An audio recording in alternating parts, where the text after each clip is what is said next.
What's up, everybody? You're very welcome along to this Anfield Agenda Chelsea preview. Look, there's no denying it. This is an absolutely massive game for us. We got the points against Sheffield United. It was a frustrating first 45, but the boys came out and got the job done in the second half. So now we move on to Thursday and this really crunch game against a resurgence, Thomas Tuchel's Chelsea. It's fair to say that since he's taken over from Frank Lampard, he has really improved his Chelsea team with regards to the way they're set up, to the way he's reinvented some of the players' roles. I'm thinking particularly with Callum Hudson-Odoi on that right-hand side. We've seen him not be afraid to ring the changes as well. Obviously, I'm thinking about the likes of Marcus Alonso, who's been playing in that left wing-back role a lot, albeit Chilwell did come back in for Chelsea against Manchester United. And I have to say, I've been impressed with the way that they've gone about their business, not just obviously in the transfer market, but on the pitch under Tuchel. They're grinding out 1-0 wins when's needed. They're not afraid to leave the likes of Timo Werner and Kai Havertz, Hakim Ziyech on the bench at times as well. So, you know, I have my own thoughts on Tuchel, and he's been somebody who I've been on the fence of, but I think I've got to give credit where it's due. He's come in there at Chelsea and got them a lot more stable, a lot more compact, a lot more difficult to beat. Now, that being said, we go into this game and we are at home, and it's a huge game for us. We're a point behind them. We're 2 points behind West Ham. Obviously, Everton picked up another win against Southampton, so they're now level on points with us with a game in hand. So, that being said, this is a game where we really can't afford to lose. Now, I'm not saying we can't afford to pick up a point. Obviously, we won 3 points, but I think in this scenario, for me, I've got to be honest and say I'm nervous going into the game. Yes, the good news from our point of view is we will have Alisson back. Great. We will have Fabinho back. Brilliant. And it looks like Diogo JOTA should be available to at least have a place on the bench as well. I'm going to go through my predicted 11, of course, in a couple of seconds. I will explain that when I go through my score prediction as well. And I'll talk. There's no Leon on this one, by the way. He isn't available because of the timing schedule. Something came up at his end, so it's just going to be me. So again, massive shout out and thank you to our sponsors, Boyle Sports, without whom we wouldn't be here making any of this content. So if you're going to have a little flutter on the game on Thursday night, please do use our official sponsors and our betting partners, Boyle Sports. There is a link in the description of this video to sign up to Boyle. It lets them know that we sent you, and if you do sign up, you deposit your first tenner with Boyle and place it on any market you like, you'll receive at least one free tenner bet from Boyle, maybe a little bit more. This offer is open to UK and Irish residents age 18 plus, and as always, like we do and Boyle do, we urge you guys to please gamble responsibly and never bet what you can't afford to lose. Stick on £2, stick on £5. No need to go over the top. And again, we'll have a charity bet for this game as well, which I'll talk about on the day. We haven't got a pick for it yet, so Boyle gave us £50 to put on. We're raising money for Pieta House this season, so all money's raised or any winnings from that charity bet will go to a very good cause in Pieta House, who do great work in suicide prevention here in Ireland during a very difficult time. So again, thank you to Boyle for that. But look, we're here to look ahead to the Chelsea game, so let's start with the score prediction, shall we? Because I want to make sure I get this right, because I always pull up the wrong thing. So the score prediction, I've gone for a 2-1 home win. Now, let me talk this through. I'm not going for this 2-1 home win with much confidence, folks. I'll be honest with you. In my head, I can probably see this one maybe ending up a draw, but I'm pushing. I'm going optimistic. I'm going confident. And if we can beat Chelsea, and again, I don't care what the score is, if we can beat them, we really have pushed ourselves back into the fight for a European place, a top 4 place, I mean, because let's be honest, none of us want Europa League or Europa Conference League. We want the Champions League, and we want the club to be able to attract maybe the superstars we're thinking of in the summer as well. So, look, let's have a look at the lineup that I've gone for in this game. So let me just take that off and pull this up, and I'll talk you through why I've gone for them. So obviously we know that Alisson's going to be back in goal. Kloppo has already said that he'll be available for the game. I was looking at the centre back pairing, and although I have to say I have spoken about wanting Fabinho to go back into midfield, I don't think this is the game for it. So if he comes back in, Fabinho, if he's ready to start, I'd like to see him alongside Nat Phillips, just because Phillips, if they play Giroud, I think he'll be better aerially than Kabak was, and he just seems a little bit more settled at the minute, I think it's fair to say. Kabak, the jury's still out, and I'm not going to make any call on Ozan Kabak because I've seen some good things and some bad things, but as always, it's fair to let the guy settle. So I'd like to see Trent, Robbo, Fabinho and Nat Phillips as the back four for this game.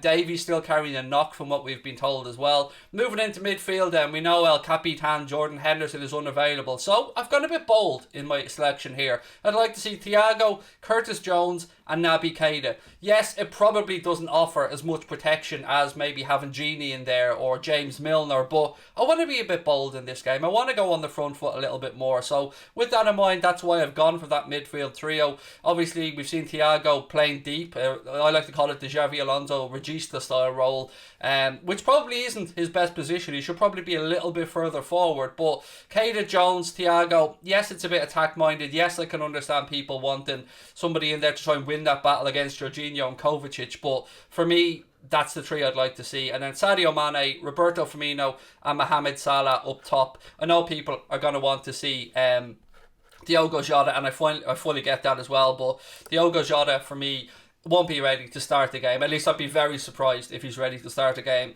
Not just because he's coming back from injury. He did have that illness that was reported the other day as well. So it's going to be tough, but we can get this done. Chelsea, I've seen enough in the game against Manchester United to let me know that yes, they have improved, no doubt about that, but they can be gotten at. One of the areas that I think we can rattle them a little bit if we're clever in how we press is the goalkeeper. So Thomas Tuchel likes them to play out from the back. A lot of the time you'll see them taking short goal kicks, playing back across their own 18-yard box, and Mendy will be at the heart of all of that. And I think if we can press and we harry and we really close down, I think we can maybe force an error there and turn over possession high up the field. And we've spoken about this so many times. We're at our best when we cause those moments of chaos, when we create turnovers high up the pitch. And one of the things we're having Henderson and Fabinho in recent times playing back in the centre-back role is that we're almost subconsciously 15 yards deeper back because we're not winning those same amount of balls in midfield that we would have under Fabinho and Hendo in there, reading play, breaking it up.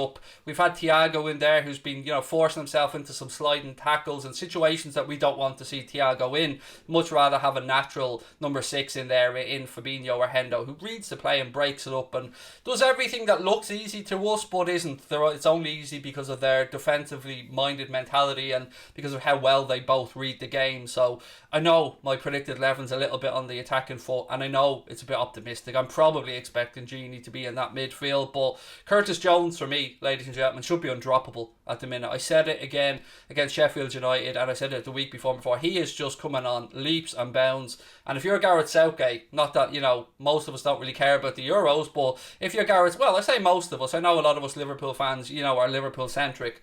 Gareth Southgate has some good options at his disposal this summer for that England team. Some great youngsters in the Premier League as well. So obviously Jadon Sancho and that abroad, but you're thinking of Foden, Curtis Jones, and then a plethora of fullbacks as well. So from our point of view, I want to see Jones in there. I think he'll be up for this game massively. I've seen enough from him both tactically and on the front foot to see that he can really influence a game. And Naby coming on for that last few minutes again against Sheffield United, I seen exactly what I hoped and wanted to see. Naby Keita, a little drop of the shoulder, fancy little turn, breaking the lines, getting forward, and I think that's again what we want to do. It's going to be a battle. It's going to be a midfield battle. Kovacic and Jorginho, if that's the duo that Thomas Tuchel goes for Chelsea, have been their go-to and they do the job that we've seen Henderson and we've seen Gini do for us for years. Nothing too exceptional, just win the ball, keep it moving and allow the players with the creative streak to try and get the job done in the final third. Often at times this type of player gets overlooked as we know only too well with Jordan Henderson, but